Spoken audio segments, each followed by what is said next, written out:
gratitude. Nous voulons t'acclamer comme jamais. Nous voulons t'acclamer.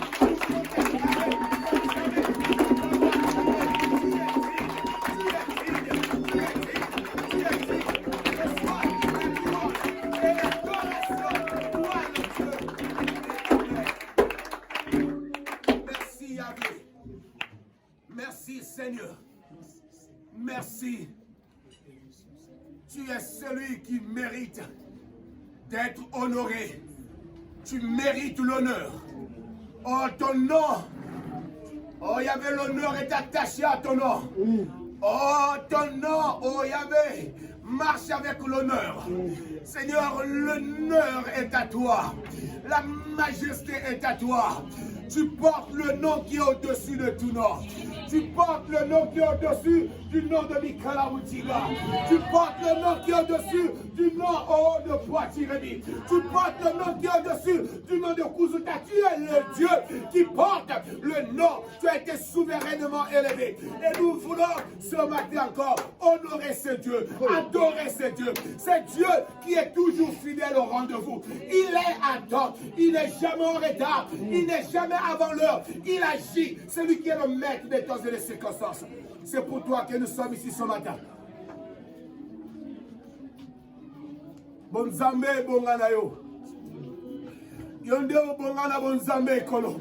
Et tu as dit à Esaïe, dis-leur qui est comparable à moi. Qui peut être comparable à toi? Personne. Aucun Dieu, Seigneur. Leurs dieux, oh Père, ont des oreilles, mais ils n'entendent rien. Ils ont des bouches, mais ils ne parlent pas. Ils ont des yeux, mais ils ne voient pas. Mais toi, tu vois, toi, tu entends, toi, tu agis. Voilà pourquoi ce matin encore, tu vas toucher une âme. Tu vas toucher un cœur. Tu vas changer une vie encore ce matin.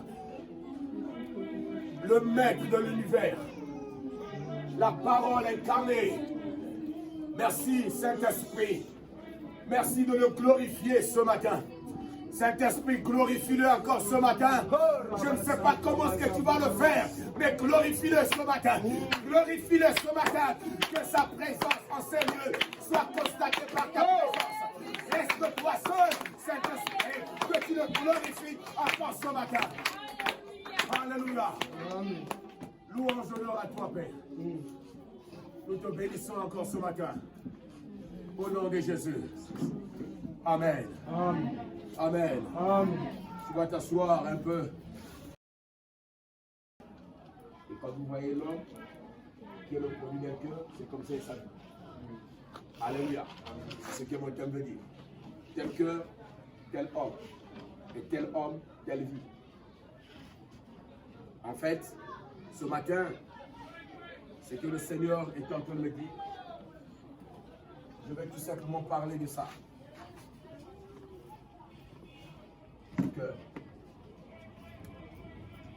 Le Seigneur veut que nous regardions, que nous examinions un peu nos cœurs. Vous savez, tout ce qui nous arrive dans la vie, tout ce que nous faisons dans la vie, l'origine, c'est le cœur. Alléluia. Merci Seigneur.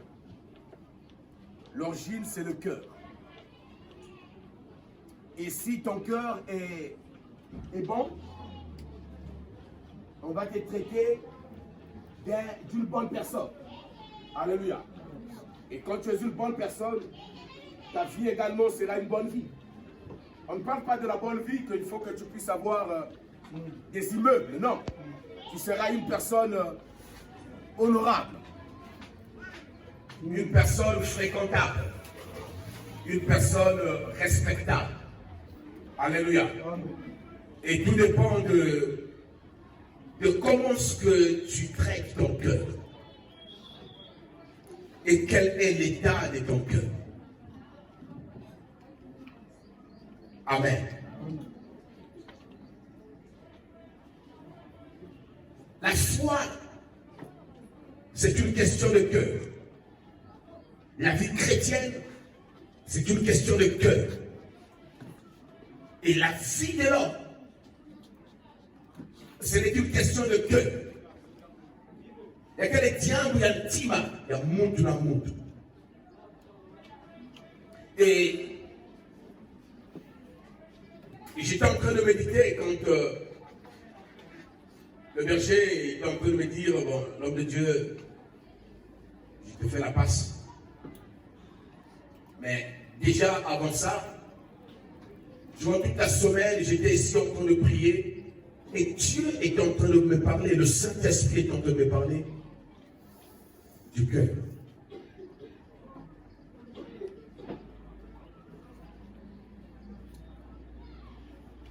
La Bible dit que c'est en croyant du cœur qu'on parvient à la justice.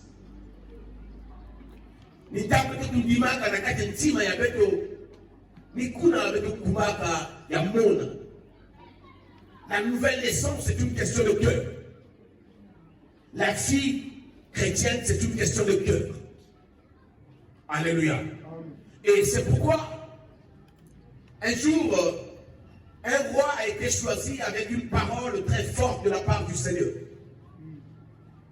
Le véritable et le premier roi que Dieu lui-même s'était choisi en Israël, David. Et quand David va envoyer, Samuel va envoyer David chez son père Isaïe, Samuel est en train de pleurer parce que Saül était déjà aux yeux de Dieu mis à l'écart, rejeté. Et Samuel le regrettait. Et après, Dieu va lui dire, jusqu'à quand vas-tu pleurer pour ce corps? Il dit, j'ai trouvé un homme selon mon cœur. Alléluia. J'ai trouvé un homme selon mon cœur. J'ai trouvé un homme selon mon cœur. Ça veut dire, j'ai trouvé un homme qui est en harmonie avec moi. Et cet homme n'était pas vieux. Je voulais également ce matin attirer l'attention peut-être d'un jeune ou d'une jeune. Cet homme n'était qu'un jeune homme, un garçon. Il avait peut-être 15 ans, 16 ans, autour de 17 ans à l'époque. Et c'était un jeune homme qui était berger. Et au moment où ses frères et autres pouvaient aller en guerre, et je ne sais pas ce qu'ils faisaient, d'autres, c'est à lui qu'on avait donné la responsabilité du troupeau.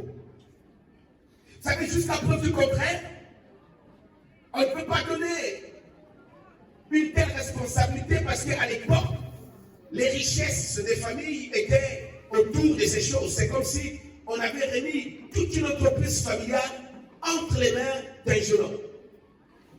Parce que la richesse était autour des troupeaux, des bétails.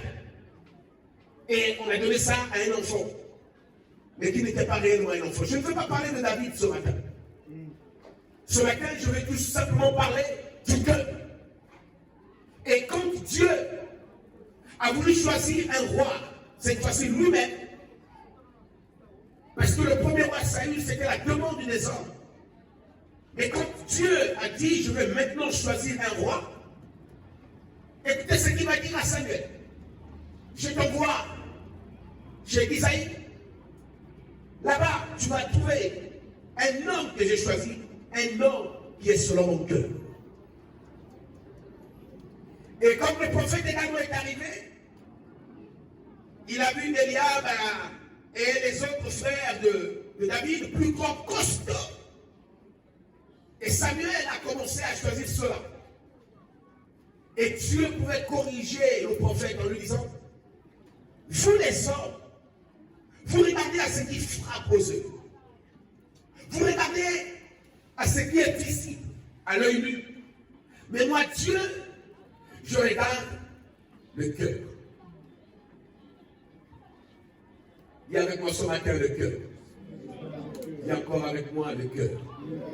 Il y a avec moi, Dieu parle à mon cœur.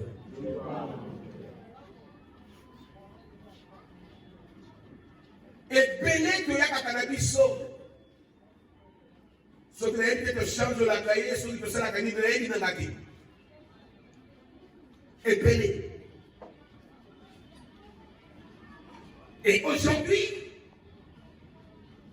vous allez constater que les paroles du Christ sont en train d'être réellement vérifiées. Il dit, ce ne sont pas tous ceux qui disent Seigneur, Seigneur. qui hériteront le royaume. Il dit, vous les reconnaîtrez par leurs fruits.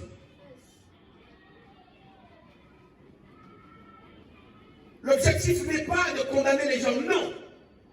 L'objectif est de dire à tout le monde d'ouvrir réellement leur cœur au Seigneur. Et que le Seigneur prenne le contrôle de vos cœurs.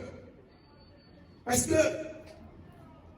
il ne s'agit pas d'avoir la science.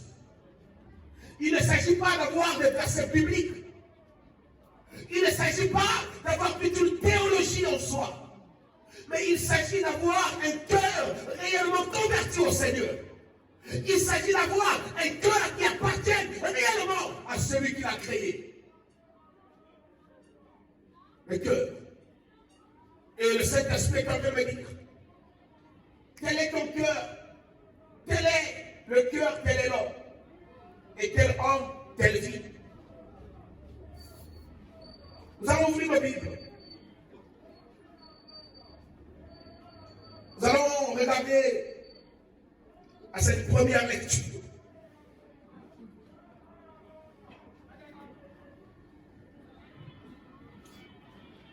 Nous allons prendre l'évangile selon Matthieu et j'ai envie de commencer par les paroles de Christ directement. L'évangile selon Matthieu, chapitre 15. Nous allons lire tout. Je vais lire les 20 premiers versets. Matthieu, chapitre 15.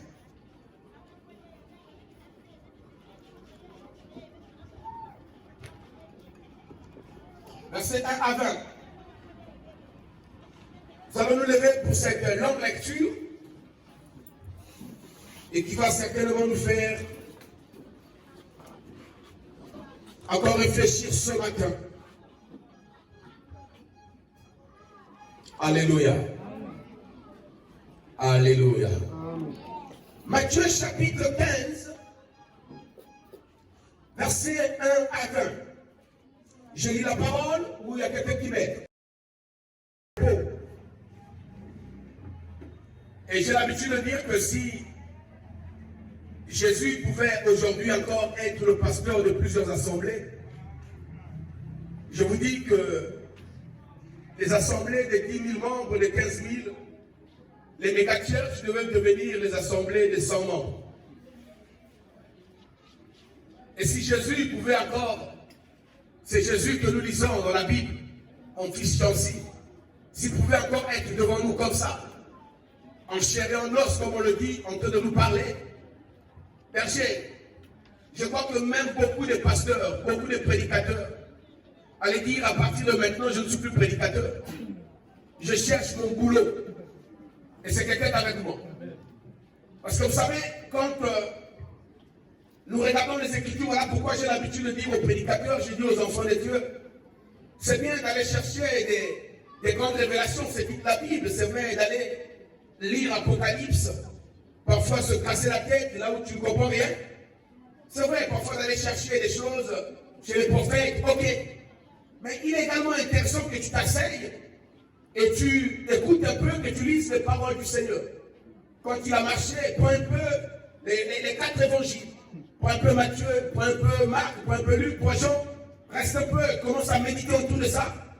Et tu vas commencer toi-même, avant même que le Saint-Esprit ne te transporte dans les épîtres ou encore ne te transporte dans l'Apocalypse. Déjà là, rien qu'au cœur de l'évangile, tu vas commencer à vivre une autre vie. Quelqu'un est avec moi? C'est quelqu'un est avec moi ce matin. Amen. Le Seigneur est en train de faire son travail, d'accomplir sa mission. Et il va être toujours encore confronté à ceux-là qui croyaient avoir le monopole de la parole. Ils avaient la loi. Les pharisiens, les sadducéens et autres. Alors, les pharisiens et les scribes, c'était des personnes intelligentes, c'était des secrétaires, des érudits, ceux-là qui écrivaient la loi, qui retranscrivaient la loi. Et donc, ils avaient, ce n'était pas n'importe qui. C'est comme aujourd'hui, quand tu es en face des théologiens, avec leur doctorat en théologie, leur master, beaucoup de diplômes, leurs connaissances. Et quand ils te parlent, ils disent logos, opos. C'est pas mauvais avec les os. Mais ce qui est intéressant, c'est est-ce que le os, le logos et tout ça, le réma, ont trouvé leur véritable place dans le cœur. Parce qu'au-delà de la connaissance, c'est que le Seigneur attend de nous, c'est une vie qui lui ressemble. Au-delà de tout ce que nous pouvons recevoir, au-delà de tout ce que nous pouvons dire, c'est que le Seigneur attend de nous, c'est que nous soyons semblables à lui. Parce que nous avons perdu notre identité en Dieu. Nous avons été créés à l'image et à la ressemblance de Dieu et le péché a brisé tout ça.